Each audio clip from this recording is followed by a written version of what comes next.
बिस्मिल्लाहिर्रहमानिर्रहीम, अस्सलाम वालेकुम। आप सभी को खुश आमदीद। मैं हूं सलमान मिर्जा और अपने YouTube channel Salman Mirza studio में आप सभी को खुश आमदीद कहता हूं, इस दुआ के साथ कि आप जहां हो खैर वाफियत से हो, सेहतमंद हो, तंदुरुस्त हो। और ये वीडियो देखने के लिए आपने अपना कीमती वक्त निकाला है हुजूर वाला। वीडियो के आगाज में तहे दिल से आप सभी का मैं शुक्रिया अदा करता हूं। जनाब, तारीख है 13 दिसंबर साल 2025। एक डोमेस्टिक फ्लाइट जिसने उड़ान भरनी थी टोरंटो से और इसकी मंजिल थी मोंगटोन। 184 मुसाफिर इसके अंदर सवार थे, लेकिन अभी इस जहाज ने उड़ान भरी भी नहीं थी। अभी ये टेक ऑफ करने के लिए रनवे पर आया ही था कि एक अजीब व गरीब किस्म का मंजर इस प्लेन के अंदर देखने को मिला। और ये मंजर इतना खतरनाक, इतना खौफनाक था कि जो पायलट जो इस जहाज को ऑपरेट कर रहे थे, उड़ा रहे थे, उन्होंने गालिबन शायद बाद में इंटरव्यू भी दिया कि मैं 20 साल से एविएशन की इंडस्ट्री से वाबस्ता हूं, 20 साल से जहाज उड़ा रहा हूं, लेकिन मैंने अपनी जिंदगी के अंदर इतना अजीब व गरीब खौफनाक किस्म का मंजर नहीं देखा। अब मंजर हुआ क्या, सूरत हाल हुई क्या, मैं पूरा वाकया आपको बयान करता हूं। आपने कमेंट सेक्शन में अपनी राय का इजहार जरूर करना है। जनाब, होता ही है 13 दिसंबर साल 2025 एक तैयारा जो कि 184 अफराद पर मुश्तमिल था, ये जब सारे पैसेंजर्स आके प्लेन के अंदर बैठ गए, सबने टेक ऑफ करने के लिए तैयारी कर ली, जहाज के दरवाजे बंद कर दिए गए, सबने सीट बेल्ट लगा ली। अब ये जहाज आहिस्ते आहिस्ते रनवे की तरफ जा रहा है। अभी रनवे पर आया नहीं है, रनवे की तरफ जा रहा है और अभी इसको कंट्रोल टावर से उड़ान भरने की इजाजत नहीं मिली है। गालिबन शायद कोई फ्लाइट आ रही होगी, कोई जा रही होगी, जैसे ही आपको इजाजत मिलती है तब आप टेक ऑफ करते हैं। अभी ये रनवे की तरफ जा रहा था कि अंदर बैठे पैसेंजर्स ने अजीब व गरीब किस्म की आवाजें सुनना शुरू कर दी। आवाजों से अंदाजा हो रहा था कि कोई मदद के लिए बुला रहा है, कोई चीख रहा है, लेकिन कोई चिल्ला रहा है, लेकिन ये आवाजें बहुत दूर से आ रही हैं। मतलब आप ही सोचिए कि प्लेन के बाहर से किसी की आवाज अंदर आ नहीं सकती, प्लेन के अंदर से आवाज बाहर जा नहीं सकती। अगर पैसेंजर्स में से कोई चिल्ला रहा होगा तो सबको अंदाजा हो जाएगा कि भाई आगे वाला शख्स चिल्ला रहा है या पीछे वाला शख्स चिल्ला रहा है। अंदाजा हो जाता है, पता चल जाता है और सबको अंदाजा हो जाता है कि किस पैसेंजर ने क्या चीख लगाई है, क्या आवाज लगाई है। लेकिन ये आवाज बहुत दूर से आ रही थी, वाज़े तौर पर पता चल रहा था कि कोई मदद के लिए बुला रहा है। पैसेंजर्स जो हैं वो क्रू मेंबर्स को इतला करते हैं। अभी ये सारी चीजें चल रही होती हैं कि आवाजों के साथ धम धम की आवाजें भी आना शुरू होती हैं, जैसे कोई नॉक कर रहा है, जैसे आप कोई दरवाजा पीट रहे होते हैं, कोई दीवार पीट रहे होते हैं, तो बड़ी शोर की आवाज आना शुरू हो जाती है। क्रू मेंबर्स जाके पायलट को बताते हैं कि यार ये आवाज गालिबन शायद कार्गो एरिया से आ रही है। जहां पर पैसेंजर्स बैठे होते हैं उसके नीचे कार्गो एरिया होता है, जहां पर आपका सामान जा रहा होता है, 10 और चीजें होती हैं जो कि वहां पर जा रही होती हैं। और एक बात मैं आपको बता दूं, जहां पर ये आप लोग बैठे होते हैं, जहाज में सफर करें, तो वहां पर तो बड़ा रूम टेम्परेचर होता है ना, आपको ना सर्दी लगती है ना गर्मी लगती है। लेकिन इसके अलावा कार्गो सेंटर के अंदर ऐसा कुछ नहीं होता है। अभी मैं आपको आगे चल के बयान करूंगा कि मैंने ये बात आपको क्यों बताई। लेकिन खैर, जो पायलट होते हैं वो ये बात कहते हैं कि नहीं भाई, जब तक मुझे इस आवाजों का पता नहीं लग जाएगा तब तक मैं इस जहाज को नहीं उड़ाऊंगा। और ये फिर वापस ले आते हैं और तहकीकात होती है। कार्गो सेंटर जब खोला जाता है तो ये देख के सबके मतलब कहते हैं ना हैरत ज़दा हो जाते हैं कि अंदर एक बंदा नींद बेहोशी की हालत के अंदर पड़ा हुआ होता है। ये चिल्ला चिल्ला के गालिबन शायद ये नींद बेहोशी की हालत में चला गया होता है। इसको फौरी तौर पर निकाला जाता है, गालिबन फर्स्ट एड दी जाती है। ये पता चलता है कि जनाब ये बंदा वो बंदा था जो आपका सामान जो है ना वो जहाज के अंदर लोड कर रहा होता है। अक्सर आपने ये मंजर देखा होगा कि भाई जहाज के अंदर सामान लोड हो रहा है, मशीन के जरिए 2-3 बंदे खड़े हैं। अब ये बंदा कार्गो सेंटर के अंदर कैसे चला गया?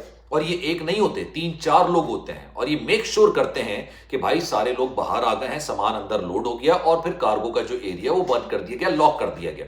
लेकिन ये बंदा अंदर रह जाता है, दरवाजे लॉक हो जाते हैं, किसी को अंदाजा नहीं होता, किसी को पता नहीं होता और जहाज टेक ऑफ करना शुरू कर देता। अब ये शख्स, इसके पास 2 रास्ते थे, या तो ये इंतजार करता जहाज के टेक ऑफ होने का फिर लैंड होने का, या फिर ये चीखता चिल्लाता। आपको पता है कार्गो एरिया के अंदर जब ये जहाज 36,000 फीट की बुलंदी पर प्रवास करता है ना, तब आपको तो पता नहीं चल रहा होता, आपको तो रूम टेम्परेचर का अंदाजा हो रहा था, लेकिन जहाज के बाहर -50, -60 डिग्री सेंटीग्रेड हो रहा होता है।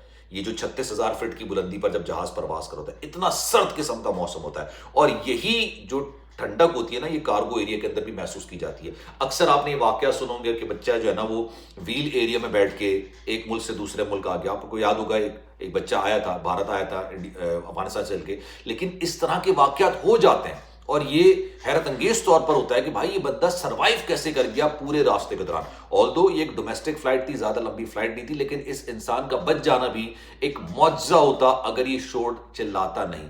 अब इसको बाहर निकाला गया। बाहर निकालने के बाद भाई पेपर वर्क वगैरह के कैसे ये मामला चला गया, काफी देर तक ये फ्लाइट डिले होती रही और डिले होने के बाद फिर ये अपने मंजिल मकसूद की जानिब रवाना हुई। ये बड़ा अजीब व गरीब किस्म का वाकया है, क्योंकि ये नॉर्मली इस तरह के वाकयात नहीं होते हैं। इस तरह का मतलब अंदाजा लगाना बहुत ही ज्यादा आसान होता है कि भाई تمام دروازے بند کر دیے گئے ہیں، کوئی پھنس تو نہیں گیا ہے، کوئی ممبر جو سامان کو لوڈ کر رہا ہے کہیں وہ اندر تو نہیں پھنس گیا. لیکن اب ایویشن کے اندر آنیسٹلی اس طرح کے واقعات ہو رہے ہیں کہ ماضی میں اس طرح کے واقعات نہیں سننے کو ملتے. کل میں نے ایک ویڈیو بنائی تھی اور یقین جانیے وہ واقعہ سن کے میں تو خود بہت زیادہ وہ بھی واقعہ بڑا عجیب و غریب قسم کا واقعہ تھا. آپ نے اپنی زندگی کے اندر اس طرح کا واقعہ نہیں سنا ہوگا کہ ایک بھائی ایک پیسنجر جو کہ جہاز کے اندر ٹریول کر رہا ہے، جہاز 36,000 فٹ کی بلندی پر پرواز کر رہا ہے، اچانک اس کو ہوتا ہے کہ بھائی دروازہ کھولو، مجھے نیچے اترنا ہے. مطلب آپ دروازہ کھول دیں، پلین کو نیچے نہ اتاریں لیکن دروازہ کھول دیں، مجھے نیچے اترنا ہے. اب وہاں پر جو پیسنجرز ہوتے ہیں، جو کرو ممبرز ہوتے ہیں، اس کو سمجھاتے ہیں کہ بھائی یہ مذاق نہیں ہے، یہ کوئی گاڑی بس نہیں ہے، کوئی ٹرین نہیں ہے، آپ ایسے کہہ رہے ہیں کہ دروازہ کھولیے ہم اتر جائیں. دروازہ اللہ نہ کرے اگر کھل گیا تو آپ نہیں اتریں گے، سارے اتر جائیں گے اور پھر وہ نیچے نہیں اتریں گے، وہ سیدھے اوپر چلے جائیں گے. لیکن بھائی وہ بندہ نہیں مانتا. وہ کہتا ہے کہ نہیں بھائی آپ جہاز کو روکیں نہ روکیں، نیچے اتارے نہ اتارے، آپ دروازہ کھول دیجئے، مجھے نیچے اترنا ہے. اور جب اس کی بات نہیں مانی جاتی ہے تو وہ بد تہذیبی، بد تمیزی، بد کلامی پر آ جاتا ہے اور اس کے بعد پھر وہ اپنے کپڑے اتارنا شروع کر دیتا ہے اور اس کے بعد وہ سارے کپڑے اتار دیتا ہے. پھر جہاز کو ایمرجنسی لینڈنگ کرانی پڑتی ہے، نیچے اترتا ہے جہاز. ابھی اس پر لیڈر لگائی گئی نہیں ہوتی کہ بھائی اس شخص کو گرفتار کیا جائے گا، پولیس آئے گی، پکڑے گی، دروازہ کھولیں گے. یہ خود سے دروازہ کھولتا ہے اور تقریباً 1.5 فلور تو ہوتا ہے. آپ کو پتا ہے کہ جہاز کی جو اونچائی ہوتی ہے وہ 1 سے 1.5 فلور تو ہوگی. وہاں سے ہی چھلانگ لگا دیتا ہے، نیچے گر جاتا ہے. مطلب ادننگا نیم برہنہ یہ نیچے گر جاتا ہے اور اس کے بعد بھاگنا شروع کر دیتا ہے. خیر پولیس اس کو پکڑتی ہے، پولیس پکڑنے کے بعد گرفتار وغیرہ کرتی ہے. بعد میں پتہ چلتا ہے کہ جناب یہ تو رشیا کے سٹیزن ہیں اور بھائی یہ وزٹ ویزے پر جا رہے تھے اور انہوں نے یہ اتنا تماشا کیا. لیکن اس تماشا کرنے سے پہلے مطلب ابھی تک یہ وجہ نہیں پتہ چلی کہ بھائی اس نے یہ کیا کیوں تھا. یہ واش روم جاتا ہے، کسی بندے سے ملتا ہے، یہ اتنا پینک کر جاتا ہے، اتنا زیادہ غصے میں آ جاتا ہے، اس کو اپنے آپ کو سنبھالنا بہت مشکل ہو جاتا ہے. اور یہ پھر پوری کی پوری فلائٹ کا مطلب ایک فلائٹ ایک جرنی ہوتی ہے، لوگ انجوائے کرتے ہیں فلائٹ کو، انجوائے کرتے ہیں اپنے پیاروں کے ساتھ، اس کو انجوائے کرتے ہیں، اس کا ستیہ ناش کر کے رکھ دیتا ہے. تو میں نے آنیسٹلی پچھلے کچھ دنوں سے جو واقعات سننے میں آ رہے ہیں، جو واقعات دیکھنے میں آ رہے ہیں اپنی ایویشن، مطلب مجھے بڑا ایویشن سے بڑا لگاؤ ہے، مجھے بڑی دلچسپی ہوتی ہے اس طرح کے واقعات سننے میں، پڑھنے میں، ڈاکومنٹریز دیکھنے میں، موویز دیکھنے میں.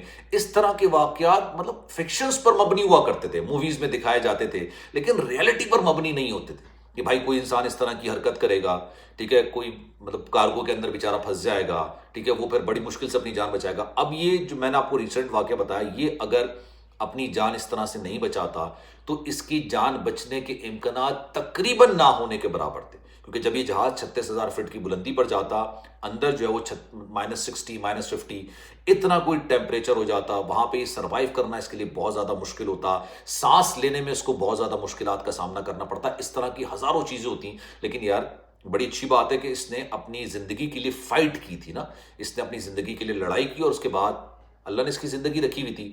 اب خیر و عافیت کے ساتھ ہوگا اللہ نے چاہا. لیکن اس میں ہمیں سبق ایک ملتا ہے کہ حالات کچھ بھی ہوں، کیسے بھی ہوں، کس طریقے بھی ہوں، آپ نے آخری دم تک، جب تک آپ کی آخری سانس ہے، آپ نے یہ گیو اپ نہیں کرنا ہے. آپ نے اپنی چیزوں کے لیے ایک طریقے سے جستجو کرنی ہے، فائٹ کرنا ہے. اور پھر جو نصیب ہوگا، جو مقدر ہوگا، وہ آپ کی مقدر میں لکھا ہوگا. خیال رکھیے گا اپنا. انشاءاللہ اگلی ویڈیو میں آپ سے پھر ملاقات ہوگی. اللہ حافظ.